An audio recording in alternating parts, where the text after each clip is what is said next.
El presidente Joe Biden estrenó, ¿no?, su bonito, su lustroso ejército bombardeando a Siria, bombardeando una base militar de Irán, o bueno, relacionada con Irán, en Siria.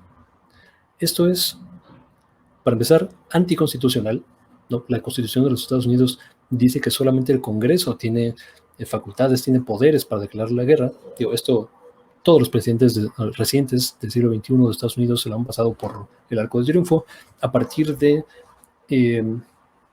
2001, de septiembre de 2001, con las Torres Gemelas, pasaron una ley que otorga poderes especiales y unilaterales al Poder Ejecutivo para hacerlo. Pero esto no está. O sea, digamos, eso fue para Irak, para Afganistán, y se acabó. Cualquier otra intervención militar tendría que pasar por el Congreso y ninguna lo ha hecho. O sea, lo que han hecho con otros ejercicios militares, ¿no?, como este, es, o sea, lo equivalente a pegarle a un post-it. Y por cierto, también a Irán. Por cierto, también a Corea del Norte. Y por cierto, también a Venezuela. Podemos y por cierto, o sea, así no funciona la Constitución, pero ya es digamos, es tan natural y tan aceptado que ya ni siquiera se cuestiona ese tema, ¿no? Pero, digo, dejémoslo en consideración, dejemos en contexto que, para empezar, es anticonstitucional. Dice, el ataque aéreo, no, porque además estos eufemismos no dicen bombardeo, no dicen masacre, este ataque aéreo en Siria, ¿no? El objetivo fue una milicia respaldada por Irán que atacaron a tropas americanas en Irak. Y dan, esta es la nota oficial, ¿no? Estamos hablando de un periódico que nunca va a cuestionar la narrativa, ¿no? Se dice que el New York Times es liberal, ¿no? O sea, hay personas que creen que el New York Times es liberal, no es progresista. ¿Cuándo fue la última vez que el New York Times cuestionó una aventura militar, como ellos le llaman? Yo no me acuerdo alguna, la verdad. O sea, si ha habido alguna, será una opinión personal y una editorial, y ahí le pondrán, esta es la opinión de tal fundamento. No es la opinión de la editorial de la mesa directiva del New York Times. Entonces, bueno, dan los detalles, ¿no?, de toda esta cuestión. Aquí están unas fotitos donde se ven, pues mira, nada más tiraron una barda, no pasa nada, son bombas, son bombitas, no pasa, o sea, bombitas progresistas, bombitas, no incluyentes, bombitas que llevan flores y toman rositas, o sea, toda la propaganda, ¿no?, que ya nos deberíamos saber de memoria. Ahora,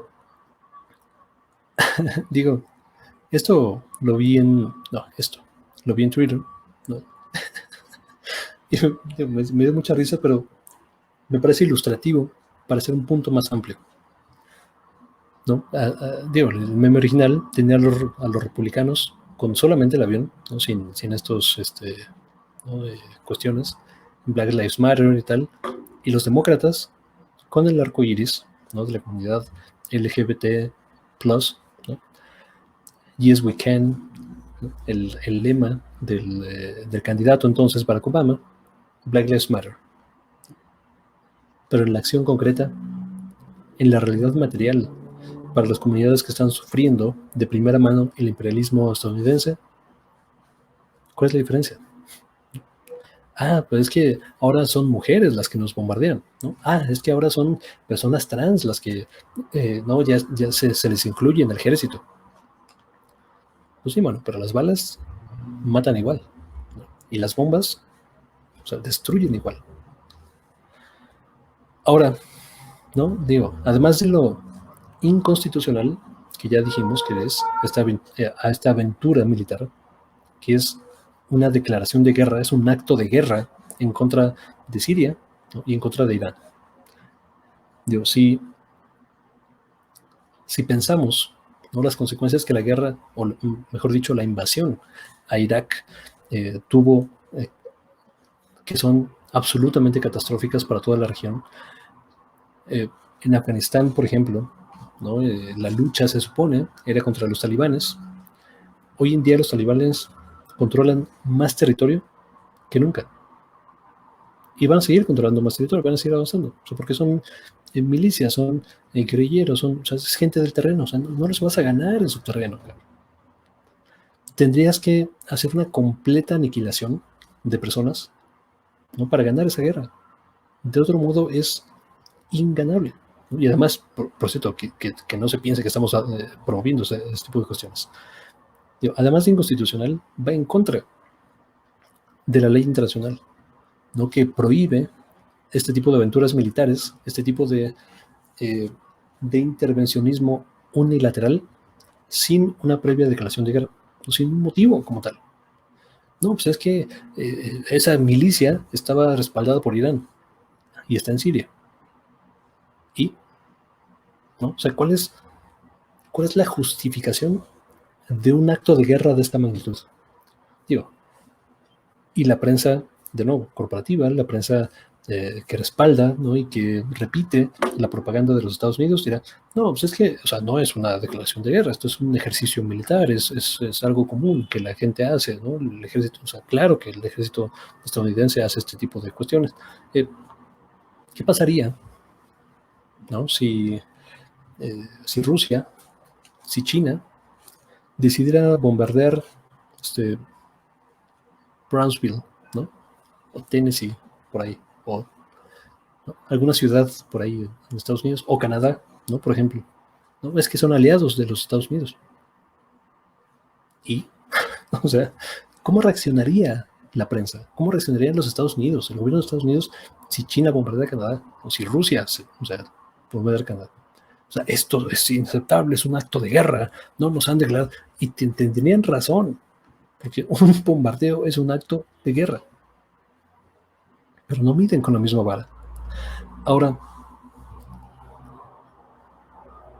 yo quiero cerrar el comentario con que además de inmoral, de inconstitucional, de destructivo, esto es completamente innecesario. Esta es una gráfica que a mí me gusta mucho porque pone en contexto el tamaño del gasto, digo, que podemos reflejar en el tamaño del ejército de los diferentes países del mundo, ¿no? Este grandote, este azul, son los Estados Unidos. Este rojito que vemos acá a la izquierda es el resto del mundo. Entonces, vemos que Estados Unidos gasta en su ejército más que será 1, 2, 3, 4, 5, 6, 7, que los primeros 8 países del mundo, que los siguientes 8 países del mundo. Y varios de ellos son sus aliados. Estamos hablando de Japón, Alemania, Reino Unido, Rusia no es su aliado, Francia es su aliado. ¿Este de acá cuál es? Ah, caray, no lo veo. ¿No? Arabia Saudita es su aliado, solamente Rusia y China no son sus aliados de los siguientes. Entonces, ¿cuál es la necesidad real? O sea, si fueras solamente estrategia, ¿no? Geopolítica, armamentista militar, ¿cuál es la necesidad de emprender acciones militares como esas? Ninguna, como tal. Pero ¿qué es lo que pasa? ¿No? Que o sea, quienes están detrás de este gasto y quienes lo siguen promoviendo y quienes lo siguen ¿no? desarrollando, es el llamado estado profundo. Digo que más allá de su concepción como teoría conspiranoica, no es otra cosa que las agencias de inteligencia, ¿no?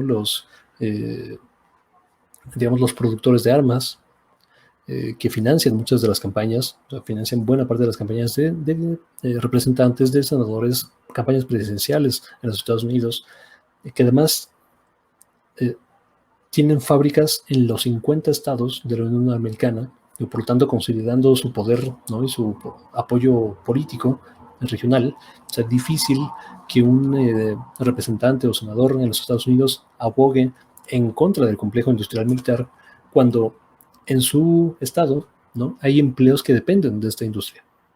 Entonces, o sea, le voltean el chip, la narrativa, o sea, ¿no? en un santiamén. O sea, ¿cómo que estás votando o estás promoviendo quitar 10,000 empleos en tu estado? O sea, ¿estás loco? ¿Qué te pasa? O sea, vas a perder la reflexión. Entonces, toda la estructura de incentivos, tanto económicos como políticos, en los Estados Unidos requieren o promueven la perpetuación del estado de guerra en el mundo. necesitan un enemigo, necesitan colocar en algún lado esas armas, necesitan detonar bombas. O sea, es un sinsentido completo que no se puede comprender la magnitud sin cuestionar el sistema, por un lado, capitalista, ¿no? Que pone al frente las ganancias económicas, por encima de cualquier otra consideración como vidas humanas, ¿no? Y por otro lado, el estado del imperio, ¿no? Y este es, por último, con esto voy a cerrar, este es, digamos, el último gran enclave que tienen los Estados Unidos como principal potencia mundial, ¿no? En tecnología, está perdiendo mucho terreno. O sea, ya en realidad poca tecnología se manufactura exclusivamente en los Estados Unidos que no se haga en China, en India, en Taiwán. O sea, ya no manufacturan tecnología e innovación en los Estados Unidos, ¿no? Y esto se evidenció en COVID. O sea, cuando empieza, ¿no? Todo el acaparamiento de equipo, de protección, de ventiladores, tal, mucha gente en los Estados Unidos se empezó a dar cuenta que ya no producen nada de ello. O sea, el más básico equipo de protección médico, o sea, batas, ¿no? Cubrebocas, ya no los estaban produciendo, los importaban.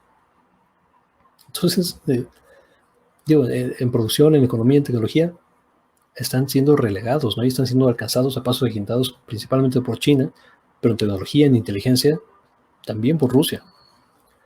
Su principal enclave, o sea, para seguirse aferrado al poder, es el ejército.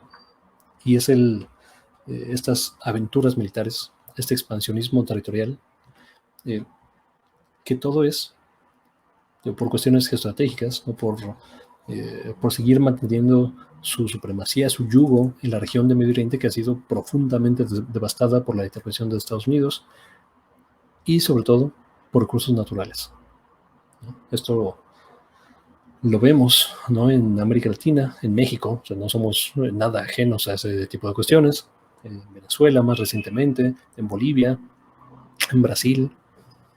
Y esa es la historia de la humanidad, ¿no? Esta es la historia de los más recientes 200 años, en donde Estados Unidos ha sido, ¿no? Ha hecho este tipo de cuestiones, ¿no? Hoy más, quizá más burdamente o más claramente, podemos ver lo que dijimos aquí, desde que se dio el cambio desde que hablamos de los candidatos a la presidencia de Estados Unidos. Va a cambiar, ¿no? Marginalmente algunas cosas, quizá menos deshumanización hacia migrantes, ¿no? Hacia minorías, por el lado de Biden, a diferencia de lo de Trump, pero en términos reales, concretos, de política exterior, no esperemos tampoco cambios sustantivos, ¿no? Y aquí está. Barack Obama tomó 2 guerras, las convirtió en 7 u 8, ¿no? Se convirtió en el primer presidente de la historia de los Estados Unidos que empezó con guerra y terminó con guerra sus 8 años. Donald Trump, si bien no inició un nuevo conflicto, mantuvo los que ya había e incrementó la intensidad de bombardeos y de los ataques con drones, si no me recuerdo, con 300% o algo así a partir del segundo año. O sea, una cosa brutal. Y Joe Biden es continuidad también en ese sentido. Pero bueno, hasta acá dejamos este comentario. Muchas gracias por ver, por compartir, por comentar, por suscribirse y nos vemos hasta la próxima.